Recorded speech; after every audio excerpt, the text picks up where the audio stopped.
Well, awesome content. Now we're going to move on. We talk about change management. The next topic is about navigating large and complex organizations where change management definitely comes into play. We're excited to have Bertil Weil here from Better Cloud, who's going to give his thoughts and experience on navigating large and complex organizations. Bertil, how you doing today? Good morning, good afternoon, good evening, everyone. Thanks for having me today. Where are you coming in from us, Bertil? San Francisco. All right, San Francisco. We're grateful to have you today. We'll throw it over to you and look forward to your presentation. Wonderful. Thank you for the opportunity again. Let me just can you all see my screen? Perfect. So, first of all, how to navigate large and complex organization. This is a really broad topic. We only have 20 minutes. So the idea behind that is how can we bring as much value to those 20 minutes? So I decided to remain quite high level due to the time restriction. We're going to be diving into the navigation of how to navigate complex organization. So for the agenda today, I built this framework that first of all can be applicable to any type of organization. You have any type of book of business. You're handling corporation with 100 companies all the way to a strategic account with one account. This framework can be applicable when it comes to each of these companies. When it comes to navigating complex and large organization, the difference is really about the depth and the level of productivity that you're going to lead to deliver the expected value to the client. So again, the framework for today, we're going to go through three topics that I believe are important, that I'm leveraging throughout my work and experience as a customer success in the past account management, starting with the mindset, starting with your homework, how to navigate those complex organizations, and how to make the most of each conversation you have with the executive team. Again, this is applicable to a wide range of clients. The difference will be the depth of research, preparation, and level of productivity. So with no further ado, let's start with the first part, mindset. This is where before you have a conversation with your client, you need to start with yourself. You need to start with adopting this consultative selling approach. You need to become the consultant as a customer success manager. You need to become the consultant the client is expecting to have, the consultant they wish they had but they didn't have. How to embrace this mindset is essentially focusing on the value that are being defined and expected by the client. It is not about the product, it's not about the features, it's not about you, it's not about the service you are providing, it's about understanding the outcome. To do that, I would like to introduce you to someone who really changed my life years ago. He's someone who most of you haven't heard from. He's way before SaaS, way before internet. His name is Sakichi Toyada. Mr. Toyada was born in 1904, and Mr. Toyada created Toyota Industries. And the reason why it changed my life, and I encourage you to really dig into his history and his mindset, he created a simple framework called the 5 whys. For Mr. Toyota to go down to the problem, to the root, you need to ask 5 times why to one single challenge, one single problem. To go from to identify the problem to the root of the problem. So the mindset, as a summary, embracing the consultant that is in you, trying to understand where the client needs to be, and really embracing this Mr. Toyada mindset, asking 5 times why there is a problem to get to the root of the problem. We haven't been in touch yet with the client. Now we only work on the mindset. The second step that I encourage you, way before you even start speaking with the client, is to do your homework. So many customer success are starting picking up the phone and trying to discuss product and features, not enough about the value, not enough about the homework. You need to earn the right to be around the table with this executive team, with the users, with the team leaders. You need to do your homework. To do that, I broke up your homework into 4 pieces. The first one is capturing the corporate objective. The corporate objective is essentially the vision of the executive team of your client, the CEO. What are they looking to achieve in the next 3, 5, 10 years? Are they looking to launch a new product, getting into a new industry, breaking into a new country? Do they have specific goals to achieve, such as revenue? Are they looking to double their revenue in 3 years? This is really the high level, no more than 2 or 3. This information is available online via interviews and financial information you can find online. So that's the first step. The second part of your homework, way before you even having conversation with your client, is to identify the center of excellence critical priorities. What a CTO, a CISO, a CMO, head of sales, how are they looking to implement, to embrace the CEO's vision? What is the journey? What needs to be done to hit this level of revenue, to penetrate a new market by the next 3 to 5 years? So again, both for corporate objective and those critical priorities have to be very specific, measurable, and time specific. When, how much, what needs to be done. Now we're moving down the ladder. We started with the CEO, the CTO, the CISO. Then we're moving to how this vision and the journey has to live day to day. And this is a client initiative. Those are your users, your team leaders. What do they do every day to deliver what I expected from the CTO, the CISO, the CEO? What needs to be done every day? So I'm going to pause here and share quickly a story about the difference between a project and an essential time-specific deliverable. If you're focusing too much on a project with the client related to a client initiative, and the client is very happy with what you delivered, there is a chance that the client will churn, even if it's a happy one, and did a great use of your product because the project has been delivered and they no longer need your support. So this is really important when you're focusing on your client initiatives to make the difference between what needs to be implemented and aligned with the CEO vision and what is actually a project. You need to be agile. Christian, I heard a lot of journey, communication, storytelling. This is where you're going to build this hypothesis that you're going to share during this client initiative. The last part is very important, obviously, capturing the org chart. Who does what? As a customer success, you join a company, your book of business already leveraging you. They might be a client for a few years. They might just went through their onboarding. So you have an idea of who are the players, who are the economical buyers, who does what. So it's important now to identify the white spaces based off your product, which area you can place the product across multiple departments. Have you thought about M&A? They have a huge team. Maybe your product is really relevant to the M&A department. IT, HR. So where else can you help your sales team to grow? Who does what? Who are your champion? Who are your coaches? Who are the ones that are just going to, for any reason, be a huge roadblock, how to bypass them? So this is the homework you have done. Again, at this level, you have not been in touch with the client. You have not actually discussed any product features. You are doing your homework. You're trying to understand who does what is top of mind, and you're creating this journey that you're going to present to the client once you're able to actually deliver this hypothesis. Part of your homework as well is you need to be able to challenge your client. This is very important. Again, bringing back to Mr. Toyoda, this consultative approach. You need to be the consultant. You need to challenge them. It goes beyond the product. It goes beyond the features. What needs to be done based on the value that I expected from the client and where your product will fit.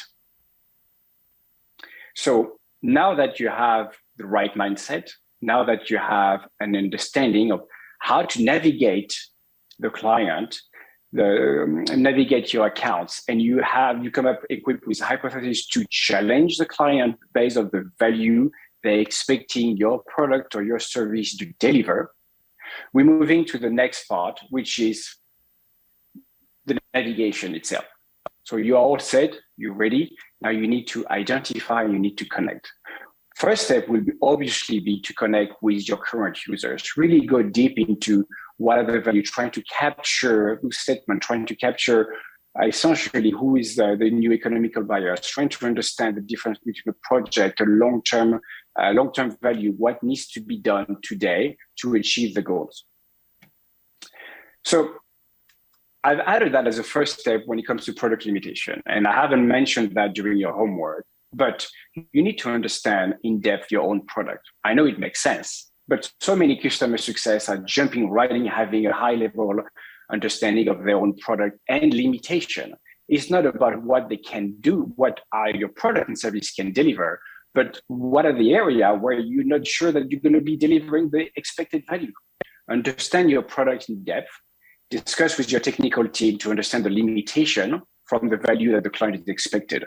But as well, understand the product already in place that are not from your company. Trying to understand what are the gaps. I lived in the UK for 10 years, and for the British on the call, I love to say, mind the gap between the train and the station. Mind the gap between where the client is and the value they're expecting from a product. It goes both ways. Understand the product limitation from your competitors and yourself. What the client is missing. Once you have started to understand where the client needs to be, where they are today, how your product can help them to get them where they need to be. Identify their KPIs, their OKR. OKR being the vision of where you need to be. The KPI is more on the side mirror, but essentially trying to have a talk track around specific value and what can be delivered. At this level, you haven't really discussed your own product limitation with the client. It's still about the value and the gaps. Capture the data. How your client are leveraging your product. What are the gaps again in how they are leveraging your services? The mindset is how can you grow, but before growing, before net retention, you need to focus on protecting the base. What needs to be done today to protect the base? Make your client happy. For them at an individual level, see the value of your service. Don't ask to be introduced to people. Proactively ask questions about specific services and values that you have identified within your organization, and ask who might be interested by leveraging specific solution that they're essentially paying for. You're not here to sell. You're here to make sure that they see the value of your product. A clear engagement plan. Again, this is a success plan. You can call it however you like. It's actually the journey of where the client is today, where the client needs to be in the next 6 months, year, 2 years, 3 years, and create an engagement. Leverage Mr. Toyoda mindset. Always ask 5 times why. Something is not working. Why? Get to the root of the problem. Once you are there, you understand the value, you then are going to be able to articulate next steps and how to deliver more. Being this consultant that the client is expecting to have. This is this gray line between the service you are delivering and the product. This is the added value that you bring that no one else will bring, because you're going the extra mile. You're securing the renewal and the growth because you care about your client's value and expectation, and you're going to move mountains to share stories, to introduce them to clients who are already leveraging your product. Have this clean engagement, create those quarterly sync with the executive team. Think the value, why should they pick up the phone? Think of this value that will be delivered beyond the product and beyond the features you're going to present. Finally, the last piece is actually get to the meeting with the executive team. And this is a challenging one that you need to be able to articulate why should you take 15 minutes, 30 minutes, an hour to discuss with the CEO of a Fortune 100, a Fortune 500, to discuss, to connect with this individual. How do you earn the right to be around the table? And it's not about the product. It is not about the features. At this level, no one really care about this product and this feature. What they care about is how we are able to help them to get to those goals. The CEO needs to report to the board. The CTO, the CISO needs to report to the CEO. The team lead needs to report to the head of the center of excellence. How do you help them to deliver the value? I like to say that customer success, we are helping for the individual users, for teams to become superheroes. And we enable them by helping them to think outside the box, get down to the root of the problem, define the expected value that will deliver the expected result set by the team leader, by the executive team. You need to help them to go over that limit. And this is how you secure a time with the executive team, by presenting the value, by being this consultant, by delivering value beyond what is already available in the product. During QBR, the business review, we rarely discuss specific features or product. We are really focusing on the value. The only time you can share a story about a product is if the client specifically asks for one service that was the sole reason why they purchased your product. Then you deliver that, and then you go and you move on to the value. So I'm hoping that we can leave a few minutes to ask for a quick Q&A, but I wanted to summarize for everyone this framework. Once you have moved over your mindset with Mr. Toyoda, please read about him. He really changed my life. Think of this consultative selling mindset. But for the framework itself, start with the corporate objective, the C-level, the vision, 2 to 3 points. From then, you move to the critical priorities of the center of excellence, the client initiative, team leader, the ICs. I'm a big superhero fan. And what I like to say is once you have, when you are able to identify this corporate objective, it's like a huge Captain America shield, then you are able to actually move on from renewal to growth because you have delivered on each of those corporate objectives, on each of those critical priorities and client initiatives.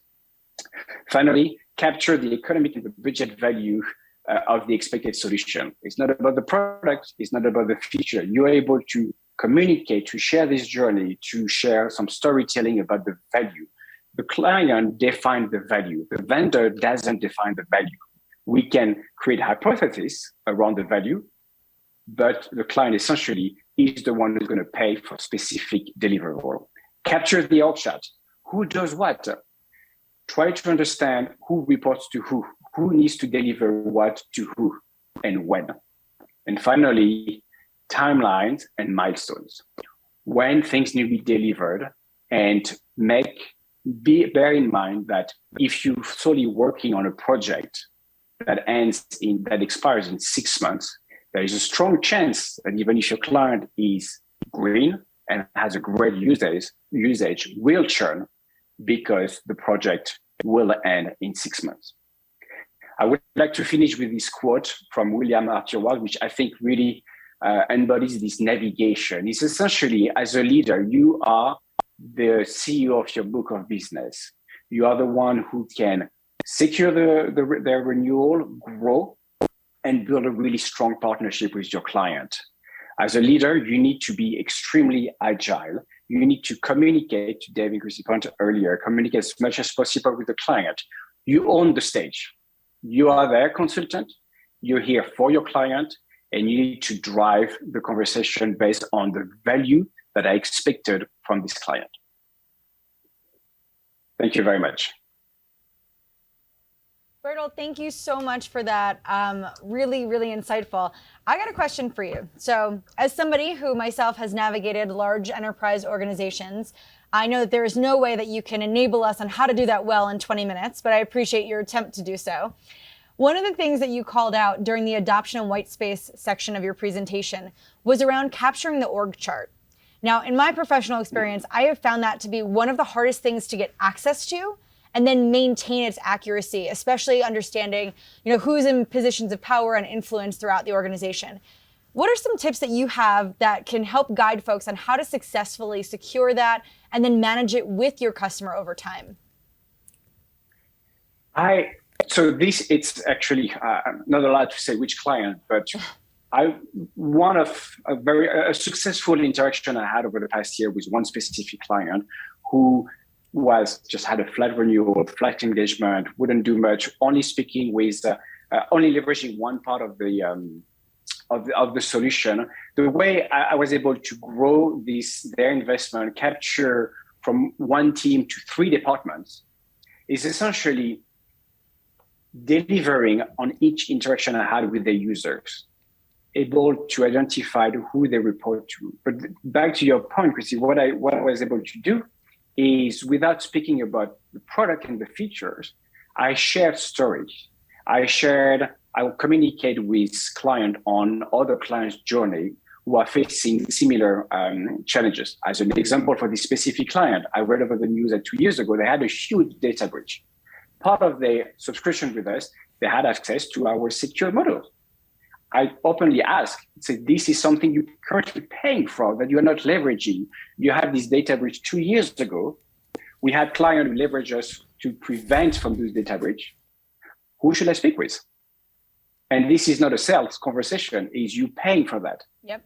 And it happens to you 2 years ago.